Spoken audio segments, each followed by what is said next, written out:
ബഹുമാനപ്പെട്ട Arun sir, director of SSM, and Baburaj sir, Jalaja ma'am, and other officials of SSM, പിന്നെ എൻ്റെ fellow rank holders, അതുപോലെ ഇന്നത്തെ ഈ ഇവൻറ്റിന് എത്തിച്ചേർന്നിരിക്കുന്ന റെസ്പെക്റ്റഡ് ഓഡിയൻസ്, എല്ലാവർക്കും നമസ്കാരം.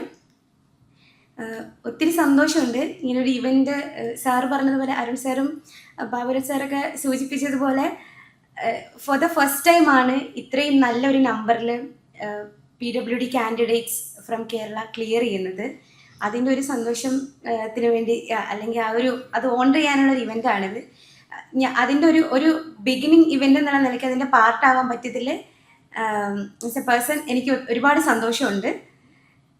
ദെൻ എനിക്ക് അരുൺ സാറിനെ കുറിച്ചാണ് ഫസ്റ്റ് ജസ്റ്റ് കുറച്ച് മെൻഷൻ ചെയ്യണമെന്നുണ്ട്. ബിക്കോസ് സാറിനെ മോക്ക് ഇൻ്റർവ്യൂവിൻ്റെ സമയത്ത് കണ്ടിട്ടുണ്ടായിരുന്നു. ബിഫോർ ദാറ്റ് ആണെങ്കിലും നേരിട്ട് കണ്ടിട്ടില്ലെങ്കിലും ഡാഫൊക്കെ പ്രിപ്പയർ ചെയ്യുന്ന സമയത്ത് കുറേ ഹെൽപ്പ് ചെയ്തിട്ടുണ്ട് സാറ്. ഇത് ചില കാര്യങ്ങൾ, വേർഡിങ്സ്, എങ്ങനെ ക്വസ്റ്റ്യൻസ് നമ്മളടുത്ത് ഇങ്ങോട്ട് ചോദിക്കണം എന്ന രീതിയിൽ കറക്റ്റ് ചെയ്ത് തരാൻ, അങ്ങനെയൊക്കെ ആണെങ്കിലും sir is A person who is always focusing on his public professional duty.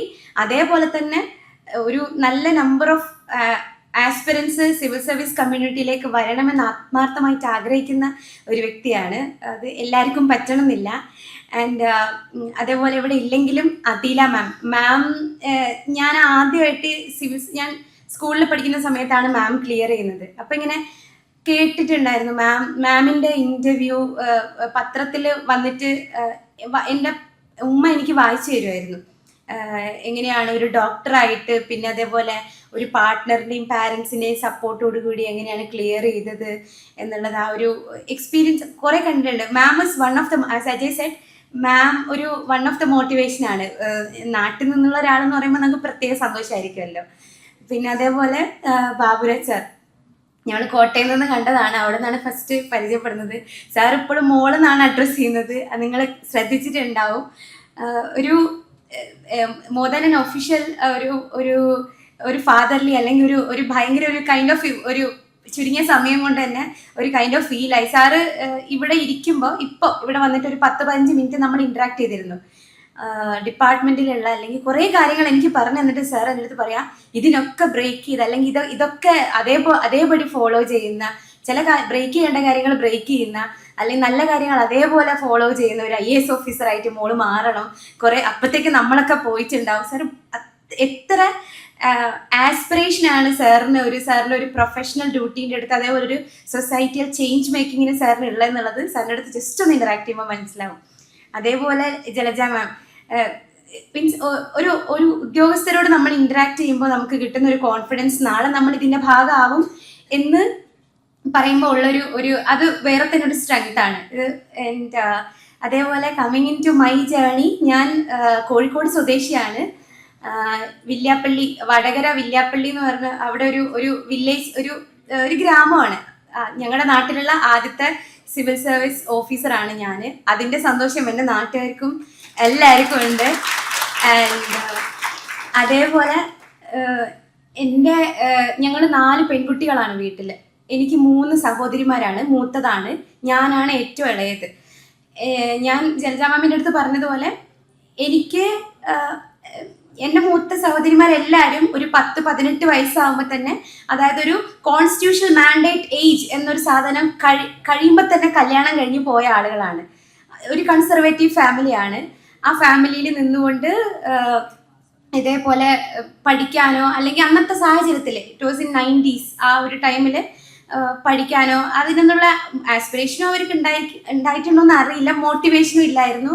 ആരും ശ്രദ്ധിക്കുന്നില്ല. നമ്മൾ തലമുറയിൽ, അല്ലെങ്കിൽ നമ്മുടെ അന്നത്തെ ഒരു സമൂഹത്തിൽ പെൺകുട്ടികൾ അല്ലെങ്കിൽ എന്ത് ചെയ്യണം, ജനിക്കുന്ന കാലം തൊട്ട് ആദ്യം നമ്മൾ ചിന്തിച്ചു കൊടുക്കുക, ഇവളെ ഇനി കല്യാണം കഴിപ്പിച്ച് വിടണം, എത്ര സ്വർണം കൊടുക്കണം, ഒരു കൈൻഡ് ഓഫ് ഒരു സോഷ്യൽ റെസ്പോൺസിബിലിറ്റി ആയിട്ട്, ഒരു ബേർഡനായിട്ടും കാണുന്ന ഒരു കാലഘട്ടത്തിലാണ് അവർ ജീവിച്ചത്. അതുകൊണ്ട് തന്നെ അവർക്കൊന്നും ലൈഫിലൊന്നും ഒരു ആസ്പിറേഷനൊന്നും നേടിയെടുക്കാൻ പറ്റിയിട്ടില്ല. പക്ഷേ എൻ്റെ ലൈഫിലോട്ട് വരുമ്പോൾ ഞങ്ങൾ നല്ല ഏജ് ഡിഫറൻസ് ഉണ്ട്. ഞാൻ ലേറ്റ് ബോൺ ചൈൽഡാണ്. എനിക്ക് എൻ്റെ ഉമ്മ ഇങ്ങനെ പറഞ്ഞു, എൻ്റെ ഇപ്പൊ അടുത്തും കൂടെ ഉമ്മ അത് പറയുന്നുണ്ടായിരുന്നു. 3 പെൺകുട്ടികൾ ജനിച്ച് 4മതൊരു പെൺകുട്ടി ആയതിലല്ല എൻ്റെ ഉമ്മ കരഞ്ഞത്, കാഴ്ചക്ക് ബുദ്ധിമുട്ടുണ്ടെന്ന് ഡോക്ടർ പറഞ്ഞപ്പോൾ ഉമ്മ കരഞ്ഞു എന്ന് പറഞ്ഞു. അപ്പൊ അന്ന് ഡോക്ടർ പറഞ്ഞു പോലും ഉമ്മയുടെ അടുത്ത്, നിങ്ങൾ പേടിക്കണ്ട, ഈ മോളെ കൊണ്ടായിരിക്കും നിങ്ങൾ നാളെ അറിയപ്പെടാൻ പോകുന്നത് എന്നുള്ളത്. അത് ഞാനിപ്പോഴാണ് അറിയുന്നത് ഇങ്ങനൊരു സംഭവം ഉണ്ടായി എന്നുള്ളത്. അപ്പോൾ ഇതുപോലത്തെ ചില കാര്യങ്ങൾ, ചില വാക്കുകൾ സത്യമാകും. അത് എനിക്ക് തോന്നുന്നു ആ ഒരു കാര്യം കൊണ്ടായിരിക്കും എൻ്റെ ബാക്ക് ബോൺ എന്ന് പറയുന്നത് എൻ്റെ ഉമ്മയാണ്.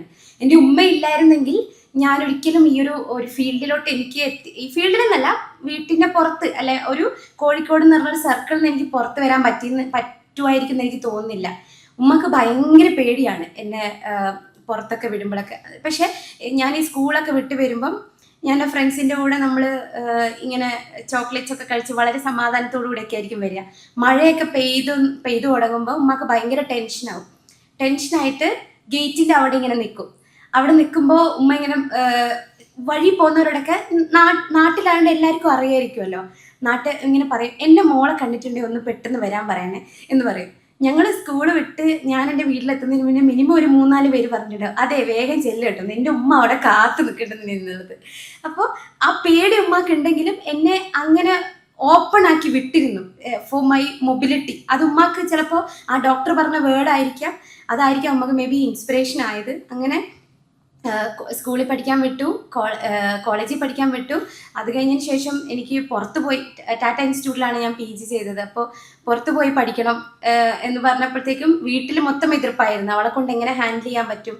പക്ഷെ ഉമ്മക്കൊരു ഉറപ്പുണ്ട്, ലൈക്ക് ഭയങ്കര ടെൻഷനാണ് ഒറ്റയ്ക്കൊക്കെ ട്രാവൽ ചെയ്യുമ്പോൾ, പക്ഷെ ഉമ്മക്ക് ഭയങ്കര ഉറപ്പുണ്ടാവും ഞാൻ എങ്ങനെയായാലും തിരിച്ചെത്തും എന്നുള്ളൊരു ഫീൽ ഉണ്ടാവും. ആ ഒരു കോൺഫിഡൻസ് അതാണ് എനിക്ക് കിട്ടിയത്. എൻ്റെ ഉമ്മ ലൈഫിൽ ഒരു ഡിസിഷൻ മേക്കിങ്ങിലൊന്നും അത്ര പവറുള്ള ഒരാളല്ല. Like she's not at all ഒരു അത്ര ഡിസിഷൻ മേക്കിംഗ് കപ്പാസിറ്റിയോ അല്ലെങ്കിൽ ഒരു പവർഫുൾ കമാൻഡിങ് പവർ ഉള്ള ഒരാളൊന്നുമല്ല. പക്ഷെ എൻ്റെ കാര്യത്തിൽ ഷീസ് ആഡമൻറ്റ്, ഭയങ്കര ആഡമൻ്റ് ആയിരുന്നു. ആ ഒരു മോട്ടിവേഷനാണ് എനിക്ക് ഈ സിവിൽ സർവീസ് റാങ്കിൽ വരെ എനിക്ക് എത്താൻ പറ്റിയെന്ന് എനിക്ക് വളരെ അഭിമാനപൂർവ്വം പറയാൻ പറ്റും. ആൻഡ് അതേപോലെ coming in to UPSC journey, ഞാൻ 2022 പ്രിപ്പറേഷൻ തുടങ്ങുന്നത്. എഗെയിൻ ഇതിൻ്റെ ഞാൻ എവിടെയും പറഞ്ഞിട്ടില്ലാത്തൊരു ബാക്ക് സ്റ്റോറി ഉണ്ട്. എനിക്ക് ആസ്പിറേഷൻ ഉണ്ടായിരുന്നു, പക്ഷേ അതിനേക്കാൾ അപ്പുറം എനിക്ക് വലിയൊരു പ്രഷറായി വന്നത് എൻ്റെ വീട്ടിൽ, നമുക്കറിയില്ല, I should talk about also the women perspective. ഇവിടെ നിലവിലിപ്പോൾ സംസാരിക്കാനുള്ളത് പെൺകുട്ടിയായിട്ട് ഞാൻ മാത്രം ആയതുകൊണ്ട് കല്യാണത്തിൻ്റെ പ്രഷർ ഡിഗ്രി കഴിഞ്ഞപ്പോൾ തുടങ്ങി. അത് ഞാൻ എങ്ങനെയൊക്കെയോ ഹോൾഡ് ചെയ്തു, PG കഴിയട്ടെ എന്ന് പറഞ്ഞു. അത് കഴിഞ്ഞ് എനിക്ക് ജോലി ചെയ്യാനുള്ള ഒരു ഓപ്പർച്യൂണിറ്റി കിട്ടി, ആ ജോലി കഴിയട്ടെ എന്ന് പറഞ്ഞു. പിന്നെ എനിക്ക് പറയാൻ പ്രത്യേകിച്ച് എക്സ്ക്യൂസ് ഒന്നുമില്ല. അപ്പോൾ എനിക്കാണെങ്കിൽ ഇങ്ങനെ ഒരു കരിയർ ആസ്പിറേഷനും കൂടിയുണ്ട്. ഞാൻ PG ചെയ്യുന്ന സമയത്ത് എനിക്ക് സോഷ്യൽ വർക്ക്, ഞാൻ MSW ആണ് കംപ്ലീറ്റ് ചെയ്തത്, സോഷ്യൽ വർക്കാണ്. അപ്പോൾ അവിടെ ഇതുണ്ടാവും, നമുക്ക് ഫീൽഡ് വർക്ക് ഉണ്ടാവും, മാൻഡേറ്ററി ആണ്. അപ്പോൾ നമ്മൾ കാണുന്ന സമൂഹം അല്ല ആക്ച്വലി നമുക്ക് ചുറ്റുമുള്ളത്. ലൈക്ക് നമ്മൾ കേരളത്തിൽ ജനിച്ചതിൽ പല കാര്യത്തിലും നമ്മൾ പ്രിവിലേജ്ഡ് ആണ്. We are very privileged in that. ഞാൻ മുംബൈയിൽ പോയിട്ട് വർക്ക് ചെയ്തിട്ടുണ്ട്. എനിക്ക് വേറെ കുറേ സ്ഥലങ്ങളിൽ ഇൻട്രാക്ട് ചെയ്യാനുള്ള ഓപ്പർച്യൂണിറ്റി കിട്ടിയിട്ടുണ്ട്. വളരെ എഡ്യൂക്കേറ്റഡ് ആയിട്ടും അല്ലെങ്കിൽ എല്ലാ സോഷ്യൽ പ്രിവിലേജിലും കൂടി ജീവിക്കുന്നതാണെങ്കിലും അതിക്രമം നേരിടുന്ന ഒരുപാട് സ്ത്രീകൾ, ബേസിക് നീഡ്സ് പോലും ഇല്ലാതെ വളരുന്ന കുഞ്ഞുങ്ങൾ, അബാൻഡൻ ചെയ്യപ്പെട്ട അച്ഛനമ്മമാർ, ഇങ്ങനെ ഒത്തിരി വെള്ളത്തിന് ബുദ്ധിമുട്ടുള്ള ആളുകൾ, ഭക്ഷണത്തിന് ബുദ്ധിമുട്ടുള്ള ആളുകൾ, നമ്മൾ ആ കാര്യത്തിലൊക്കെ ഒരുപാട് ഭാഗ്യവാന്മാരാണ്. അങ്ങനെയുള്ള ഒരു ജീവിതം എനിക്ക് ഫീൽഡ് വർക്കിൽ കൂടെ പലതും കാണാനും കേൾക്കാനും അറിയാനും പറ്റിയത് ആണ് എൻ്റെ first greatest motivation to join in civil service എന്ന് പറയുന്നത്. അവർക്ക് വേണ്ടി എന്തെങ്കിലുമൊക്കെ ചെയ്യണം എന്നൊരു തോന്നൽ. അത് കഴിഞ്ഞ് വർക്ക് ചെയ്യാനുള്ള ഓപ്പർച്യൂണിറ്റി കിട്ടി. കുറച്ചും കൂടെ ഒരു കമ്മ്യൂണിറ്റി ആയിട്ടും സൊസൈറ്റി ആയിട്ടും ഇൻറ്ററാക്ട് ചെയ്യാനുള്ള ഒരു അവസരം കിട്ടി. ആ സമയത്തും എൻ്റെ ഒരു ആസ്പിറേഷൻ ഞാൻ സ്ട്രോങ് ആക്കി. ഞാൻ ഈ ഒരു റീസൺ എൻ്റെ മൈൻഡിൽ സ്ട്രോങ് ആയിട്ട് കിടക്കുന്നു. അപ്പോൾ എനിക്ക് കല്യാണത്തിൽ നിന്ന് പെട്ടെന്നൊന്ന് രക്ഷപ്പെടാൻ എന്തെങ്കിലും ഒരു എസ്കേപ്പ് മെക്കാനിസം വേണമായിരുന്നു. ഞാൻ പറഞ്ഞു എനിക്ക് എന്തായാലും സിവിൽ സർവീസിന് പോകണം എന്നുള്ളത്. വേറെ ആരും വീട്ടിൽ മാത്രമേ പറഞ്ഞിട്ടുണ്ടായിരുന്നുള്ളൂ, വേറെ ആരുടെ അടുത്തും ഞാൻ കമ്മ്യൂണിക്കേറ്റ് ചെയ്തിട്ടില്ല. അവർ found to be very happy. അവർക്ക് സന്തോഷമായി, എനിക്ക് സന്തോഷമായി. UPSC പഠിക്കാൻ വിട്ടു. 2022 ജോലി റിസൈൻ ചെയ്തിട്ട് ഞാൻ പ്രിപ്പറേഷനിലോട്ട് പോകുന്നത്. പ്രിപ്പറേഷനിൽ പോയ ഫസ്റ്റ് ടൈമിൽ ഞാനൊരു ഇൻസ്റ്റിറ്റ്യൂട്ടിൽ PCM ചെയ്തു. എന്തോ എൻ്റെ ഭാഗ്യം കൊണ്ടാണെന്ന് അറിയില്ല, വളരെ ഇൻക്ലൂസീവ് ആയിട്ടുള്ള ഒരു സ്പേസ് ആയിരുന്നത്. Inclusive in the sense with regards to the mindset of people. ഒത്തിരി എന്താ അവരെ ഭയങ്കര അക്കോമഡേറ്റീവ് ആയിരുന്നു. ഭയങ്കര നല്ല ഫ്രണ്ട്സിനെ കിട്ടി. കാരണം ഒരു തിരുവനന്തപുരം പോലത്തെ സിറ്റിയിൽ 4 വർഷമായിട്ട് ഇവിടെ ഇങ്ങനെ സർവൈവ് ചെയ്ത് നിൽക്കുക എന്ന് പറയുന്നത് ചില്ലറ കാര്യമല്ല. ഒരു ഭയങ്കര ക്രൗഡഡ് ആയിട്ടുള്ള ഒരു സിറ്റിയാണ്. പക്ഷേ എൻ്റെ ഫ്രണ്ട് സർക്കിൾ എനിക്ക് ഭയങ്കര യൂസ്ഫുൾ ആയിരുന്നു ആ ഒരു കാര്യത്തിൽ. എന്നെ പഠിപ്പിച്ച ടീച്ചേഴ്സ്, എൻ്റെ മെൻറ്റേഴ്സ് എല്ലാം ഒത്തിരി ഹെൽപ്പ് ചെയ്തിട്ടുണ്ട്, ഒത്തിരി സപ്പോർട്ട് ചെയ്തിട്ടുണ്ട്. അവരെ കൊണ്ട് പറ്റുന്ന രീതിയിൽ അവർ ഇൻക്ലൂസീവ് ആക്കാൻ ശ്രമിച്ചിട്ടുണ്ട്. ബിക്കോസ് ആസ് അജയ് സെറ്റ്, നമ്മൾ ചെല്ലുന്ന ഒരു സമയത്ത് അല്ലെങ്കിൽ ഒരു നീഡ് ഉണ്ടാവുന്ന സമയത്താണ് ഒരു ആക്സസിബിൾ മാറ്ററിനെ പറ്റി ചിന്തിക്കുന്നത്. ഞാൻ ചെന്നപ്പോൾ അവിടെ പല കാര്യങ്ങളും ലാക്ക് ചെയ്യുന്നത് കണ്ടു. അതിൻ്റെ കുറേ മാറ്റങ്ങൾ ആ ഇൻസ്റ്റിറ്റ്യൂട്ടിലും അല്ലെങ്കിൽ ഞാൻ ചെല്ലുന്ന സ്ഥലത്തൊക്കെ കണ്ടതായിട്ട് പിന്നെ എനിക്ക് റിഫ്ലക്റ്റ് ചെയ്യാൻ പറ്റി. അതിൻ്റെ ഒരു ഭാഗമാകാൻ പറ്റിയതിലും എനിക്ക് ഭയങ്കര സന്തോഷമുണ്ട്. ദെൻ 22-ൽ PCM സ്റ്റാർട്ട് ചെയ്തു. 22-ൽ ഞാനൊരു അറ്റംപ്റ്റ് കൊടുത്തിരുന്നു. അതിലെനിക്ക് ഞാൻ ജസ്റ്റ് ഒന്ന് സെൽഫ് പ്രിപ്പയർ ചെയ്തതാണ്. പ്രിലിംസ് പോലും ക്ലിയർ ചെയ്യാൻ പറ്റിയില്ല. അതിനുള്ള കണ്ടന്റ് ഒന്നും എനിക്കില്ലായിരുന്നു. 23-ൽ കൊടുത്തു. പക്ഷേ പ്രിലിംസ് കിട്ടി, മെയിൻസ് കിട്ടിയില്ല. മെയിൻസ് അതായത് നമ്മൾ PCM ഒക്കെ ചെയ്യുമ്പോൾ ഞാൻ ഇനി ഒരു ആസ്പിറന്റ് ഫോക്കസിലാണ് ഞാനിനി സംസാരിക്കുന്നത്. നമ്മൾ PCM ഒക്കെ ചെയ്യുന്ന സമയത്ത് ക്ലാസ് പാരലി നടക്കുന്നുണ്ടാവും. നമുക്ക് ആൻസർ ബുക്ക്ലെറ്റ് തരും. ഇവിടെ ഇരിക്കുന്ന കുറേ പേർക്ക് അറിയാം, കുറേ പേര് അത് എഴുതി സബ്മിറ്റ് ചെയ്യും, കുറേ പേര് അത് എഴുതി സബ്മിറ്റ് ചെയ്യില്ല. ഇത് എഴുതി സബ്മിറ്റ് ചെയ്യാത്തതിൻ്റെ കുറ്റബോധം നമുക്ക് പിന്നെ വരിക നമ്മൾ പ്രിലിംസ് ക്ലിയർ ചെയ്താലാണ്. നമ്മുടെ മെയിൻസിൻ്റെ കണ്ടന്റ് അത്ര റെഡി ആയിരിക്കില്ല. നമുക്ക് ഭയങ്കര നഷ്ടം തോന്നും. പോയ സമയം തിരിച്ചു കിട്ടോ? ഇല്ല. ആ പേപ്പർ ഇനി വന്ന് ആൻസർ നന്നാക്കാൻ പറ്റുമോ? അതും ഇല്ല. നമുക്കാകെ കയ്യിലുള്ളത് വളരെ ചുരുങ്ങിയ ഒരു 3 months ഓഫ് ടൈം. അന്ന് സെപ്റ്റംബറിലായിരുന്നു, ഞാൻ മെയിൻസ് എഴുതുന്ന സമയത്ത് സെപ്റ്റംബറിലായിരുന്നു മെയിൻസ്. ഇപ്പോൾ സമയം പിന്നെയും കുറഞ്ഞു. ആ സമയത്ത് നമുക്കൊന്നും ചെയ്യാൻ പറ്റില്ല. അപ്പോൾ ഈ ആൻസർ റൈറ്റിങ്ങിൻ്റെയൊക്കെ ഇമ്പോർട്ടൻസ് അന്നാണ് മനസ്സിലായത്. അതേ എൻ്റെ കയ്യിലിരിപ്പോണ്ട് തന്നെ എനിക്ക് അത്ര മെയിൻസ് കണ്ടന്റ് റെഡി അല്ലാത്തതുകൊണ്ട് ആ വർഷം എനിക്ക് മെയിൻസ് ക്ലിയർ ചെയ്യാൻ പറ്റിയില്ല. പക്ഷേ അതിൻ്റെ ഇടയിൽ എന്ത് സംഭവിച്ചു എന്ന് വെച്ച് കഴിഞ്ഞാൽ, ഞാനൊന്ന് വീണു. എനിക്കൊരു ലെഗ് ഇഞ്ചുറി ഉണ്ടായി. എക്സാം നടക്കുന്നതിൻ്റെ അതായത് ടെസ്റ്റ് സീരീസ് നടക്കുന്നതിൻ്റെ ഇടയിലാണ് ഒരു ലെഗ് ഇഞ്ചുറി വീഴുന്നതും ഒരു ലിഗ്മെന്റ് ടിയർ ഉണ്ടാവുന്നതും. 2-3 ആഴ്ചയോളം പ്ലാസ്റ്റർ ഇട്ടു. ആകെയുള്ള 3 മാസത്തിൽ ഒരു 1 month അങ്ങനെ പോയി കിട്ടി. അപ്പോൾ അവിടെ ഒരു തീരുമാനമായി. അത്രയും എഫേർട്ട് എടുത്ത് ക്ലിയർ ചെയ്ത ഒരു എക്സാം എനിക്ക് നല്ല രീതിയിൽ കൊടുക്കാൻ പറ്റിയില്ല. പിന്നെ 2024-ൽ കൊടുത്തു. പക്ഷേ പ്രിലിംസും ക്ലിയർ ആയില്ല. കാരണം എന്ന് വെച്ച് കഴിഞ്ഞാൽ ആ ലെഗ് ഇഞ്ചറി ഉണ്ടായതുകൊണ്ട് തന്നെ ഭയങ്കര സ്ട്രെസ് ഉണ്ടായിരുന്നു. അതിൻ്റെ ഭാഗമായിട്ട് സ്ട്രെസ് ഈറ്റിങ്ങും ബാക്കിയുള്ള ഹെൽത്ത് ഇഷ്യൂസും വൈറ്റമിൻ ഡെഫിഷ്യൻസി എല്ലാം കൂടിയിട്ട് ബോഡി വെയ്റ്റ് ഭയങ്കരമായിട്ട് ഗെയിൻ ചെയ്തു. അതേപോലെ ഒരുപാട് ഹെൽത്ത് ഇഷ്യൂസ് വന്നു അതിൻ്റെ ഇടയിൽ. അതൊക്കെ ഒന്ന് ലെവലപ്പായി വരുമ്പോഴത്തേക്കും ഒരുപാട് സമയം പോയി. എനിക്ക് അത്ര നല്ല രീതിയിൽ കൊടുക്കാൻ പറ്റിയില്ല എന്നുള്ളതൊരു സത്യാവസ്ഥയാണ്. പക്ഷെ എന്നാലും ഞാൻ പ്രതീക്ഷിച്ചിരുന്നു കിട്ടും എന്നുള്ളത്. പക്ഷെ ചെറിയൊരു മാർജിനിൽ പോയി. 2024-ൽ എനിക്ക് പ്രിലിംസും കിട്ടിയില്ല. അപ്പോൾ ഞാൻ ഡിസൈഡ് ചെയ്തു. അതിൻ്റെ ഇടയിലൊക്കെ ഈ മാരേജ് പ്രഷർ വേറെ അങ്ങനെ കുറേ ആക്ടിവിറ്റീസ് പാരലായിട്ട് നടക്കുന്നുണ്ട്. ബിക്കോസ് എനിക്കിപ്പോൾ 30 വയസ്സായി.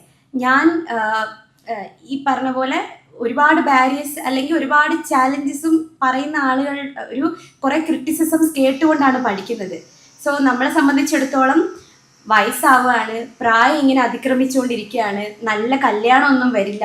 ഇതൊക്കെയാണ് പലരുടെയും പ്രശ്നങ്ങൾ. പക്ഷെ നമുക്കൊന്നും ചെയ്യാൻ പറ്റില്ല. ഇവരെ പറഞ്ഞ് തിരുത്താനോ ഇവരോട് ആർഗ്യൂ ചെയ്യാനോ പോയി കഴിഞ്ഞ് കഴിഞ്ഞാൽ നമ്മുടെ എനർജി വേസ്റ്റ് ആവുന്നല്ലാണ്ട് ചില കാര്യങ്ങൾ വെരി ഡിഫിക്കൾട്ട് ടു ചേഞ്ച്. ചില പെർസ്പെക്റ്റീവുകൾ especially with regard to women's marriage, പെൺകുട്ടികളുടെ പല കാര്യങ്ങളും വെച്ച് നോക്കുമ്പോൾ ഒരുപാട് മാറ്റങ്ങൾ വരുന്നുണ്ട്. സന്തോഷമാണ്. ആ മാറ്റങ്ങൾക്കുള്ള ഒരു എക്സാമ്പിൾ ആയിട്ടാണ് നമ്മളൊക്കെ ഇവിടെ ഇരിക്കുന്നത് പല സൊസൈറ്റിയിൽ പെർസ്പെക്റ്റീവിനും. പക്ഷെ അന്ന് 24-ൽ പ്രിലിംസ് ക്ലിയർ ചെയ്യാണ്ടായപ്പോൾ ഞാൻ ഒരു വർഷം ഒരു ഡിസിഷൻ എടുത്തു. ഇങ്ങനെ നിങ്ങൾ ചെയ്യണം എന്ന് ഞാൻ പറയില്ല, പക്ഷെ എനിക്ക് എന്നെ തന്നെ മോട്ടിവേറ്റ് ചെയ്യാൻ എന്തെങ്കിലും വേണമായിരുന്നു. ഇനി ഒരു പ്രിലിംസ് എങ്കിലും ക്ലിയർ ചെയ്യാണ്ട് ഞാൻ എൻ്റെ വീട്ടിൽ പോവില്ല എന്ന് ഞാൻ വാശിയെടുത്തു. ഒരു വർഷം ലിറ്ററലി 24-ലെ പ്രിലിംസ് കഴിഞ്ഞ് ഒരാഴ്ച വീട്ടിൽ പോയി തിരിച്ചു വന്നിട്ട് ഒരു വർഷം ഞാൻ എൻ്റെ വീട്ടിൽ പോയില്ല.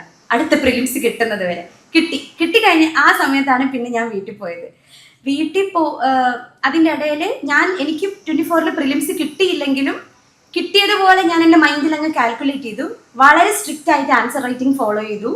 ഒരു നവംബർ ഒക്കെ ആകുമ്പോഴത്തേക്ക് GS ഓൾമോസ്റ്റ് സെറ്റാക്കി. ഒരു ഫെബ്രുവരി ആകുമ്പോഴത്തേക്ക് ഓപ്ഷനും ഓൾമോസ്റ്റ് കംപ്ലീറ്റ് ചെയ്തു. ദെൻ പാരലായിട്ട് നവംബറിൽ ടെസ്റ്റ് സീരീസിന് ജോയിൻ ചെയ്തു.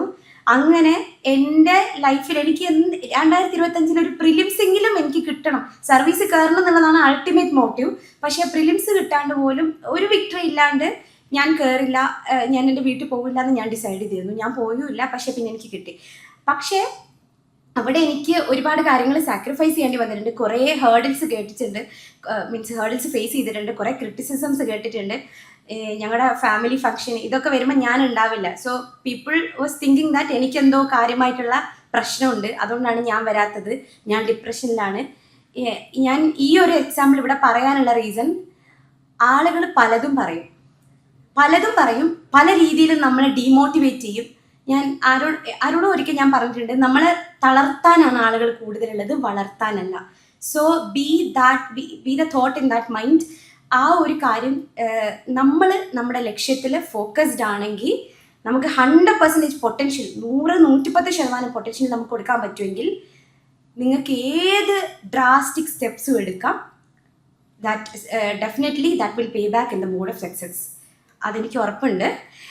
ദെൻ വേറൊരു കാര്യം,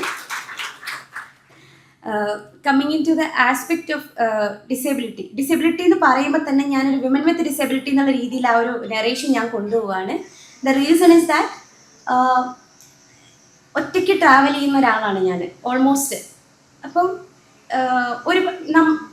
അതിന് ഞാൻ ഇന്നാള് ഏതോ ഒരു പോഡ്കാസ്റ്റിൽ അങ്ങനെ ഞാൻ പറഞ്ഞിട്ടുണ്ടായിരുന്നു, നമ്മൾ എങ്ങനെ നമ്മളെ കാണണം എന്ന് ആഗ്രഹിക്കുന്നതാണ് സൊസൈറ്റി നമുക്ക് തരുന്ന ഒരു ഇൻക്ലൂസിവിറ്റി എന്ന് പറയുന്നത്. എനിക്കെന്തോ പ്രശ്നങ്ങളുണ്ട് എന്ന് ഞാൻ തീരുമാനിക്കുന്നിടത്ത്, അല്ലെങ്കിൽ like I have some disability എന്നൊരു സാധനം, ഒബ്വിയസ്ലി ചില kind of supporting system is needed. That is Ajay നേരത്തെ പറഞ്ഞതാണ് ഡെമോക്രറ്റൈസേഷൻ, ആക്സസിബിലിറ്റി എന്ന് പറയുന്നത്. അത് സൊസൈറ്റിയുടെ റെസ്പോൺസിബിലിറ്റിയാണ് അത് ഒരുക്കുക എന്നുള്ളത്. അല്ലാതെ എൻ്റെ ഇമോഷനിലോ എൻ്റെ തോട്ടിലോ എൻ്റെ മൈൻഡിലോ എനിക്കെന്തോ പ്രോബ്ലം ഉണ്ടെന്ന രീതിയിൽ നമ്മളായിട്ട് ഒതുങ്ങുന്ന, അല്ലെങ്കിൽ നമ്മൾ ഡിഫൈൻ ചെയ്യുന്നിടത്ത് നമ്മുടെ ഫെയിലിയർ സ്റ്റാർട്ട് ചെയ്യും. അതല്ല, I am also a person, ഒരു ഫിസിക്കൽ ലിമിറ്റേഷൻ എന്നൊരു കാര്യം മാത്രമേ ഉള്ളൂ, വേറെ ഒരു ഇഷ്യൂ എനിക്കില്ല. I can also survive in the society, I can also interact with people. എനിക്കും സമൂഹത്തിൽ ഇടപെടാൻ പറ്റും, എനിക്കും എല്ലാവരെയും പോലെ എല്ലാ കാര്യങ്ങളും അപ്രോച്ച് ചെയ്യാൻ പറ്റുമെന്ന് നമ്മൾ തീരുമാനിക്കുന്ന, നമ്മൾ ചിന്തിക്കുന്ന കാര്യങ്ങൾ ആ ഒരു ഓവർവ്യൂ നമ്മൾ കൊടുക്കണം. ആ ഒരു പോസിറ്റീവ് ഓറ നമ്മൾ കൊടുക്കുമ്പോൾ സ്വാഭാവികമായിട്ടും സൊസൈറ്റി ഇൻക്ലൂസീവ് ആവും. എനിക്കതിൻ്റെ അനുഭവമുണ്ട്, talking from the personal experience. അപ്പോൾ ഈ ഒരു ആംഗിൾ, ഇതിപ്പോൾ ഒറ്റയ്ക്ക് ട്രാവൽ ചെയ്യുമ്പം ഒത്തിരി പേരെൻ്റെ അടുത്ത് ചോദിച്ചിട്ടുണ്ട്, സേഫ്റ്റി പ്രശ്നമില്ലേ ട്രാവൽ ചെയ്യും. പക്ഷേ നമ്മൾ അങ്ങനെ ചിന്തിച്ച് കഴിഞ്ഞാൽ ദിൽ നോട്ട് ബി ഓൾവേസ് നമ്മളെ സപ്പോർട്ട് ചെയ്യാൻ, നമ്മളെ താങ്ങി പിടിക്കാൻ ആളുകൾ വരില്ല. നമ്മൾ എത്രത്തോളം ഇൻഡിപെൻഡൻ്റ് ആവാൻ പറ്റുമോ അത്രത്തോളം ഇൻഡിപെൻഡൻ്റ് ആവണം. അതൊരു ഡിസബിലിറ്റി പെർസ്പെക്റ്റീവിലല്ല, ഒരു women's perspective, in the perspective of ഒരു ഇൻഡിവിജ്വൽ പെർസ്പെക്റ്റീവിലാണ്. നമുക്ക് ഒറ്റയ്ക്ക് ചെയ്യാൻ പറ്റുന്ന കാര്യങ്ങളെല്ലാം നമ്മൾ ഒറ്റയ്ക്ക് ചെയ്യണം. ബാക്കി വരുന്നതാണ്, അത് റെസ്റ്റാണ്. പക്ഷേ അതിന് പോലും നമ്മൾ ആരെങ്കിലും ഡിപ്പെൻഡ് ചെയ്ത് തുടങ്ങുന്നിടത്ത് നമ്മളെ ഫെയിലിയർ സ്റ്റാർട്ട് ചെയ്യും. അതൊരിക്കലും നമ്മൾ ചെയ്യരുത്. ദെൻ അത് ഇവിടെ ഇരിക്കുന്ന ഓരോ പാരൻസിൻ്റെ അടുത്തും കൂടെ എനിക്ക് പറയാനുണ്ട്, നിങ്ങൾ കാണുന്ന, അല്ലെങ്കിൽ നിങ്ങൾ ഇപ്പോൾ ഏതെങ്കിലും ഒരു ഡിസബിലിറ്റി ഉള്ള ഒരു കുട്ടി ഉണ്ടാവുമ്പോൾ ആ കുട്ടി, ബാക്കി നിങ്ങൾക്ക് മക്കളുണ്ടെങ്കിൽ അവരെ പോലെ മറ്റുള്ളവരെയും കാണുമ്പം ഒരുപക്ഷെ അവരെ പോലെ അവരെക്കാൾ ഉയർന്നോ നമുക്ക് സൊസൈറ്റിയുടെ അപ്വേർഡ് ലെവലിലേക്ക് നമുക്ക് പോകാൻ പറ്റും. എൻ്റെ വീട്ടുകാർ എനിക്ക് എഡ്യൂക്കേഷൻ തന്നു, എൻ്റെ ചേച്ചിമാർക്ക് കൊടുത്തതുപോലെ അവർക്ക് കൊടുത്തതുപോലത്തെ എല്ലാ ഫെസിലിറ്റിയും എനിക്ക് തന്നു. പക്ഷെ അവർക്ക് ആ ഒരു കൺസർവേറ്റീവിസത്തിലോട്ട് അവർ നിന്നതുകൊണ്ട് അവർക്ക് പെട്ടെന്ന് ബ്രേക്ക് ചെയ്ത് പോകേണ്ടി വന്നു. But I was able to achieve my target എന്നൊരു കാര്യമാണ്.